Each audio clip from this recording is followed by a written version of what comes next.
Video பார்க்குற எல்லாருக்கும் வணக்கம். இது உங்கள் ரெஸ்லிங் கிங் தமிழ். நான் உங்கள் ரகுமான். இன்றைக்கி நிறைய இன்ட்ரெஸ்டிங்கான ரெஸ்லிங் நியூஸ் அப்டேட்டை பற்றி தான் பார்க்க போகிறோம். மறக்காமல் ஃபஸ்ட் டைம் சேனலுக்கு வந்துருக்கோங்க, சப்ஸ்கிரைப் பண்ணி பெல் ஐக்கானை கிளிக் பண்ணி வச்சுக்கோங்க. தினமும் போகிற ரெஸ்லிங்ஸ் எல்லாம் தமிழில் செஞ்சுக்கோங்க. மறக்காமல் ஒரு லைக் பண்ணிக்கோ ஃப்ரெண்ட்ஸ். உங்களுடைய ஒவ்வொரு லைக்கும் அடுத்தடுத்த ஃப்ரெண்ட்ஸை உருவாக்குறதுக்கு ஒரு பெரிய ஹெல்ப்பாக இருக்கும்.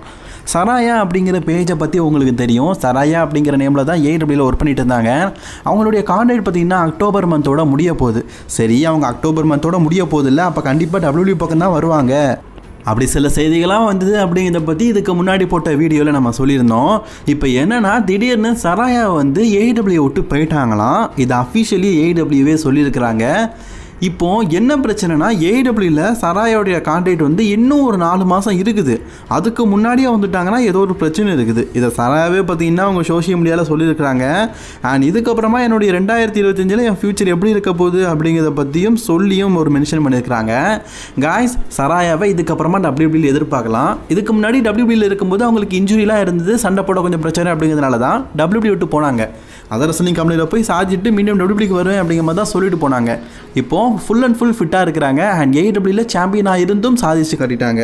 WWEல பார்த்தீங்கன்னா பெருசாக எதுவுமே இல்லாட்டாலும் சின்னதாக ஒரு மிட்கார்ட் லெவல்லையாக பார்த்தீங்கன்னா இவங்களுக்கு புஷ் கொடுக்குற மாதிரி WWE இவங்களை WWEக்கு கூட்டிகிட்டு வர வாய்ப்பு இருக்குது. ஸோ சராயாவை இதுக்கப்புறமா WWEல எதிர்பார்க்கலாம்.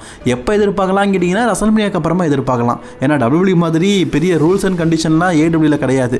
AEW ரிலீஸ் ஆனால் அடுத்த நாளே பார்த்தீங்கன்னா WWEலேருந்து ஜாயின் பண்ணாலும் ஜாயின் பண்ணலாம். அடுத்த செய்தி நம்ம ஜான்சனை பற்றி தான் பார்க்க போகிறோம். ஜான்சன் ரசிகர்களுடைய லைஃப் டைம் அச்சீவ்மெண்ட் அப்படின்னா, ஜான்சனை கண்டிப்பாக இந்த வருஷம் ரெஸ்ல்மேனியால சாம்பியன் ஆகணும்ப்பா, இதை தவிர்த்து என்ன வேணும், இதான் லாஸ்ட் இயர் ஆச்சே அப்படிங்கிற மாதிரி தான் கேட்பாங்க. இப்போது ரிஃப்ளேரும் ஒரு 16 டைம் ஹெவிவெயிட் சாம்பியன் தான். 2 பேரை கம்பேர் பண்ணும்போது ஜான்சனாக தான் பெஸ்ட்டு. பட் ரிஃப்ளேட்டை இந்த வருடம் ரெஸ்ல்மேனியா மேட்ச் நடக்குது, இதில் உங்களை எதிர்பார்க்கலாமா அப்படின்னு கேட்கும்போது அவர் என்ன சொல்லியிருக்காருன்னா, என்னப்பா எதிர்பார்க்கலாமான்னு சொல்லிட்டீங்க, நான் ரெஸ்ல்மேனியாவுக்கு வரப்போகிறேன் அப்படிங்கிற மாதிரி அஃபிஷியலி பார்த்தீங்கன்னா ரிஃப்ளேர் வந்து சொல்லிட்டாரு. இதுதான் சீனாவுடைய ஃபேன்ஸுக்கு வைத்த கலக்க ஆரம்பிச்சிருக்குது.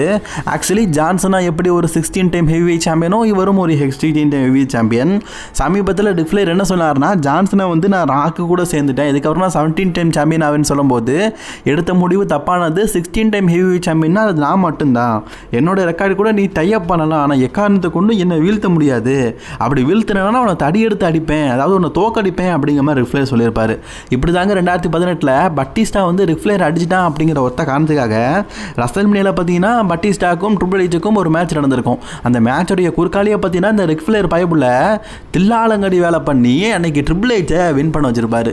அப்போ ட்ரிபிள் எச்சோட கண்ட்ரோலில் தான் இந்த மேட்ச் இருந்தது. ஸோ இப்போ அகெயின் பார்த்தீங்கன்னா ட்ரிபிள் எச்சோட கண்ட்ரோலில் தான் WWE இருக்குது. மேபி இந்த தாத்தாவை வச்சு ஏதாவது ரணகலம் பண்ணலாமா அப்படின்னு யோசிச்சு வச்சிருக்காரான்னு தெரில. தாத்தாவை வச்சு ஜான்சனை தோக்க வைக்கிற மாதிரிலாம் இருந்துன்னு வைங்களேன், உண்மையிலேயே அரங்கத்தில் இருக்கிற சீனா ஃபேன்ஸ் எல்லாம் பீர் பாட்டில் தூக்கி அடிச்சிருவானுங்க.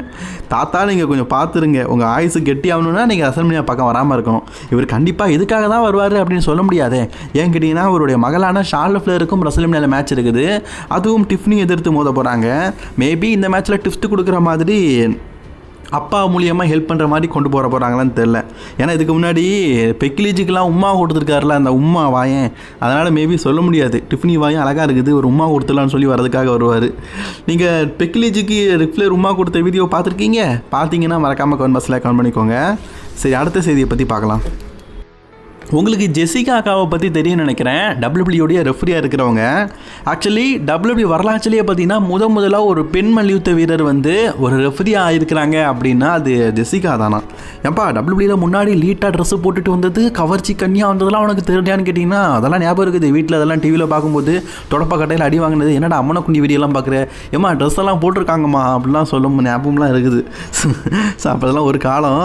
இப்போது என்ன தெரியுமா ஒரு விஷயம், முதலாக WWEல ப்ரொஃபஷனலி ரெஃப்ரியாக வந்தது ஜெசிகா தான். ஆக்சுவலி ஜெசிகா வந்து ஒரு ப்ரொஃபஷனலி ரெஸ்லராக அவங்க வந்து WWEல ட்ரை அவுட் மூலியமாக செலக்ட் ஆகி வந்தவங்க. பட் அதுக்கப்புறமா ஒரு சில இன்ஜுரிஸ் ஏற்பட்டது மற்றும் சண்டை போட்டதுக்கு அந்தளவுக்கு வரல அப்படிங்கிறதுனால தான் WWE உங்களை ரொம்ப பிடிச்சதுனால ரெஃப்ரி ஆகிட்டாங்களாம்.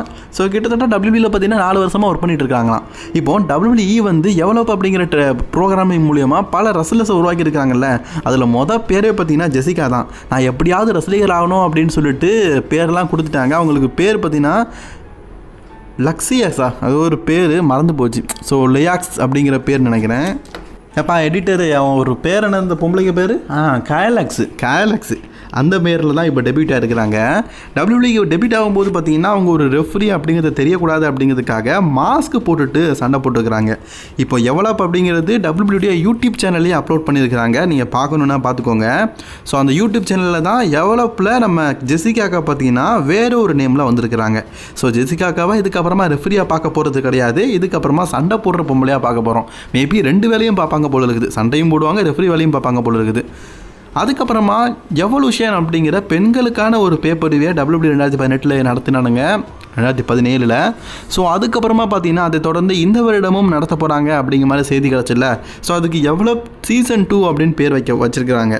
அது மட்டும் இல்லாமல் ரசல்மனியாக்கு அடுத்த வாரமே பார்த்தீங்கன்னா இந்த எவல்யூஷன் எங்கே நடக்கும், எப்படி நடக்கும், எந்த பேப்பரையும் யாரெல்லாம் பங்கேற்க போகிறா அப்படிங்கிறத பற்றி அப்டேட்டும் கொடுக்க போகிறாங்களாம். ஸோ எவல்யூஷனை பற்றி நமக்கு அப்டேட் தெரிஞ்சுக்கணுன்னா ரசல்மனியாக்கு அப்புறமா எதிர்பார்க்கலாம் அப்படிங்கிற மாதிரி சொல்லியிருக்கிறாங்க மக்களே. அடுத்தது ப்ராக் லெஸ்னரை பற்றின அப்டேட்டு நிறைய நாள் கேட்டுட்டு இருந்தீங்களா, அதுக்காக தான் புறக்கிட்டு எடுத்துகிட்டு வந்திருக்கிறேன்.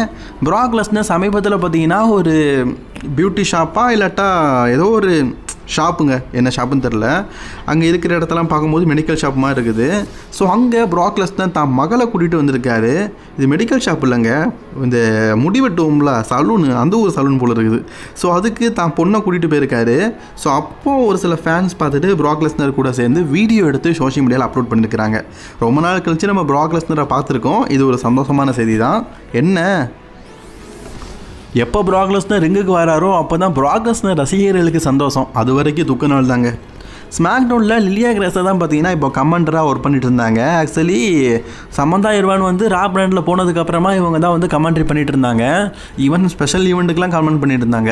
ஆக்சுவலி WWE வந்து இவங்க ஒரு 6 months, அதாவது 6 மாதமாக WWE நீங்கள் ஃபுல் டைமாக இருங்க அப்படின்னு கான்ட்ராக்ட் போட்டு தான் WWE வந்தாங்களாம். அவங்களுடைய கான்ட்ராக்ட் வந்து போன வாரம் யூரோப் டூர் போட முடிஞ்சிருச்சு.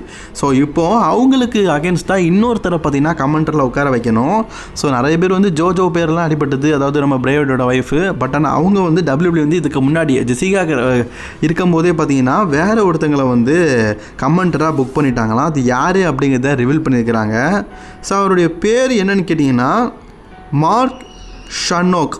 இவர் தான் பார்த்தீங்கன்னா இதுக்கப்புறமா வந்து WWEயோடைய ரிங் அனௌன்ஸராக இருக்க போகிறாராம். இந்த மார்க் ஷன்னோக் வந்து நிறைய WWEயோடைய அன்னதர் ப்ரோக்ராமிங்கில் இதுக்கு முன்னாடி ஒர்க் பண்ணியிருக்காராம். அது மட்டும் இல்லாமல் டிவி ப்ரோக்ராம்லேயும் ஆங்கரிங்காக இருந்திருக்காராம். ஸோ அதனால தான் நல்ல பேச்சு திறமையுடையவர் அப்படின்னு சொல்லிட்டு WWE ஸ்மாக்டவுனுடைய ரிங் அனௌன்ஸர் அனௌன்ஸ்மெண்ட் பண்ணியிருக்காங்க. இவருக்கு பதிலாக வேறு யாரையாச்சும் போட்டிருக்கலாம். நான் ஜோஜோவை எதிர்பார்த்தேங்க, அது நடக்கலை. ஸோ ஃபைனலி இந்த வாரம் ஃப்ரைடே நைட் ஸ்மாக்டவுனில் என்ன நடக்குது அப்படிங்கிறத பற்றி அஃபிஷியலி சொல்லியிருக்கிறாங்க. CM Punk மற்றும் ரோமன் ரெயின்ஸ் எதிரான்ஸ் இடையிலான கான்ட்ராக்ட் சைனிங் இந்த வாரம் ஸ்மாக்டவுனில் நடக்க போகுது. இந்த வாரம் ஸ்மாக்டவுன் வந்து அதிகாலை 1:30 மணிக்கு நடக்க போகுது. அதாவது இப்போ நீங்கள் தூங்கிட்டு 1:30 மணிக்கு பார்த்தீங்கன்னா ஸ்மாக்டவுன் நடக்குமா. ஸோ அது மட்டும் இல்லாமல் எக்ஸ்க்ளூசிவாக சோனி ஸ்போர்ட்ஸ் நெட்வொர்க்கில் நீங்கள் காலையிலையும் பார்த்துக்கலாம். அண்ட் பிரான் ஸ்ட்ரோமனுக்கும் LA Knightuக்கும் யுனைடெட் சாம்பியன்ஷிப் மேட்ச் நடக்க போகுது. இதை தவிர்த்து இன்னொரு டாக் டீம் சாம்பியன்ஷிப் மேட்ச் நடக்க போகுது. WWE men's tag team championship பார்த்தீங்கன்னா ஸ்ட்ரீட் ப்ராஃபிட்ஸ் வெர்சஸ் பிரிட்டி ரெட்டி செகண்ட்ஸ் தான் நடக்குன்னு சொல்லியிருக்கிறாங்க. இதெல்லாம் இந்த வாரம் ஸ்மாக்டவுனில் காலையில் 1:30 மணிக்கு நடக்குது போகுது. ஆமாம், 1:30 மணிங்கிறது காலையிலன்னு சொல்லுவாங்களா நைட்டுன்னு சொல்லுவாங்களா? மறக்காமல் கவர்மெண்ட் கவர்ன் பண்ணிக்கோங்க. அன்றைக்கான அப்டேட் அவ்வளோதான். பிடிச்சிருந்தா லைக் ஷேர் பண்ணிக்கோங்க. தொடர்ந்து வீடியோ பக்கத்துக்கு லைக்கிங் தமிழை சப்ஸ்கிரைப் செய்து கொள்ளுங்கள்.